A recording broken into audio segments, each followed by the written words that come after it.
जगत जननी जगदम्बे मात की।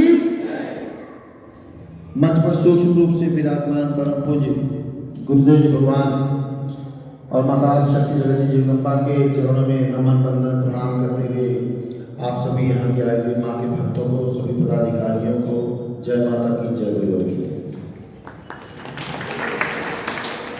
निश्चित ही ये सौभाग्यशाली क्षण होता है, जैसे भी आपको भैया ने बताया, बड़ा ही बढ़िया उद्बोधन था। और हमारे जो संगठन का लक्ष्य, संगठन का उद्देश्य जो हम आप सभी लेके चल रहे हैं, जो हम आपको गुरुदेव जी ने सौंपा है, उन्हीं उद्देश्यों को हम साथ में लेकर के चल रहे हैं और हमें चलना भी चाहिए। यही हमारे जीवन का भी उद्देश्य होना चाहिए, जो उद्देश्य गुरुदेव जी ने हमको सौंपा हुआ है। लेकिन इसके लिए आवश्यकता है हमको आपको भी अपने अंदर पात्रता को विकसित करने के लिए, क्योंकि अगर हम पात्रता को विकसित नहीं कर पाएंगे तो हम उन उद्देश्यों को पूरा नहीं कर पाएंगे। उन उद्देश्यों को पूरा करने के लिए आपको साधना में जीवन व्यतीत करना ही पड़ेगा। आपकी आत्मा है, आत्मा को प्रकट करने के लिए शुद्ध और सात्विक विचारों का होना बहुत आवश्यक है। शुद्ध और सात्विक विचार तब आएंगे जब हमें नशे मान से मुक्त चरित्रवान जीवन व्यतीत करेंगे। अपने घर में भी आप इसी तरह की साधना करते रहा करें। जब आप दिन प्रतिदिन साधनाएं करेंगे तो आपके जीवन में जरूर परिवर्तन आएगा और आप गुरुवर से तभी कोई चीज प्राप्त कर पाएंगे। गुरुवर का आशीर्वाद, माँ का आशीर्वाद आप तभी प्राप्त कर पाएंगे जब आप अपने अंदर पात्रता को विकसित करेंगे। अगर पात्रता को विकसित नहीं करेंगे, गुरुदेव जी भी कहते हैं, आप देखिए गुरुदेव जी ने कहा कि हम 18-18 घंटे की साधना करते हैं। मूल ध्वज पर भी गुरुदेव जी जाते हैं। गुरुदेव जी ने कहा कि आपको माँ के चरणों में बार बार निवेदन करने की आवश्यकता नहीं होती। आप एक बार दो बार कह दें, आप जैसी पात्रता होगी आपको वो चीज़ें वैसे ही मिल जाया करेंगी। तो आपको गुरुदेव जी भी यही बोलते हैं कि पात्रता जरूरी है। आप देखें, बरसात होती है, बरसात में आप कटोरी भर के रख दें, बरसात सब जगह बराबर होती है। अगर कोई कटोरी रखी है, कटोरी में पानी उतना ही आएगा जितना उसकी पात्रता है। लेकिन अगर बाल्टी रख दीजिए तो बाल्टी में उसकी पात्रता ज़्यादा है, इसलिए बरसात सब जगह बराबर हुई, लेकिन कटोरी में उतना ही आ पाती है, उसकी उतनी ही पात्रता थी। उसी तरह से नदियाँ होती हैं, तालाब होती हैं, वो तालाब गहरे होते हैं, क्योंकि समतल नहीं होते, इसलिए सारा पानी जाकर के उनमें रुक जाता है। उसी तरह से माँ और गुरु का आशीर्वाद, माँ का आशीर्वाद, गुरुदेव जी का आशीर्वाद हमको आपको तभी मिलेगा जब हमारे आपके अंदर पात्रता होगी। उनका आशीर्वाद, उनकी कृपा उस ढलान में ही आएगी जहाँ पात्रता होगी। अगर नदियों में, आप ऊंचे पहाड़ों पे आप देखो, टीलों पे कभी पानी रुकता है, टीलों पे पानी नहीं रुकता, समतल में पानी नहीं रुकता, लेकिन नदियाँ लबालब भर जाती हैं। कभी कभी क्यों भर जाती हैं? क्योंकि उनकी पात्रता बड़ी है। हमको आपको भी आवश्यकता है कि आपको मांगने की, गिड़गिड़ाने की आवश्यकता नहीं है। अपने अंदर अगर आप उस पात्रता को विकसित कर लेते हो तो आपको हर चीज अपने तरफ खींची चली जाएगी।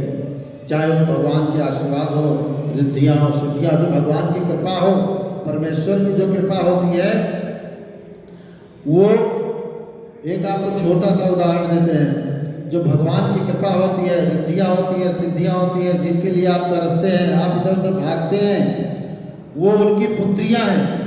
जैसे अपनी कोई किसी पुत्री होती है तो उसके लिए वो वर खोजता है कि बढ़िया कोई अच्छा लड़का हो, सुयोग्य हो, उसी को ढूंढ के हम इसको देंगे।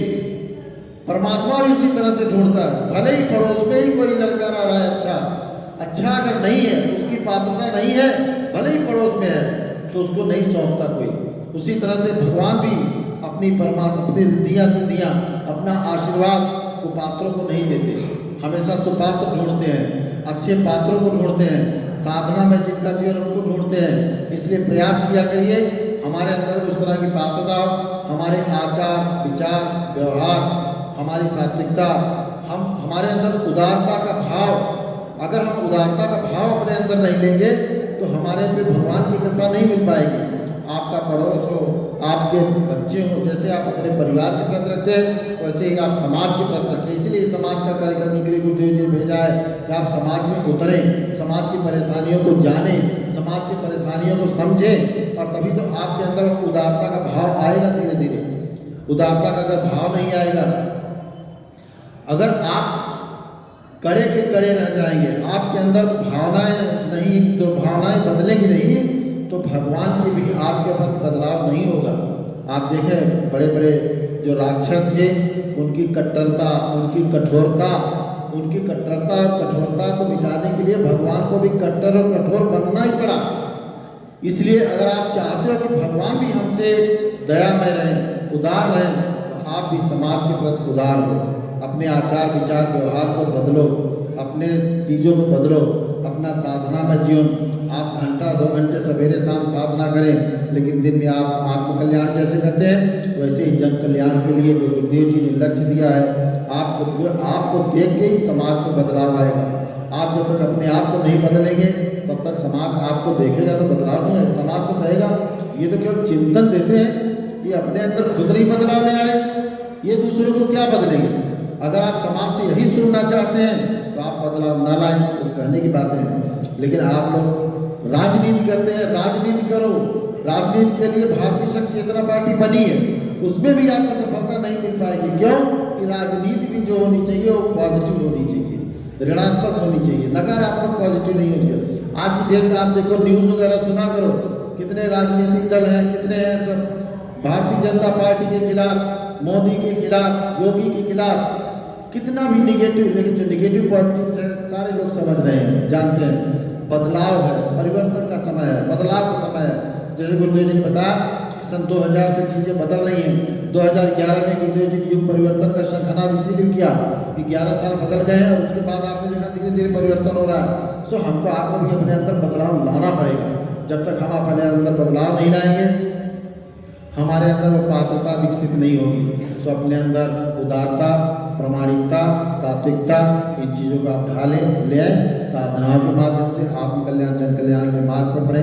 इन्हीं सब शब्दों के साथ आप सभी को पुनः जय माता की, जय गुरु।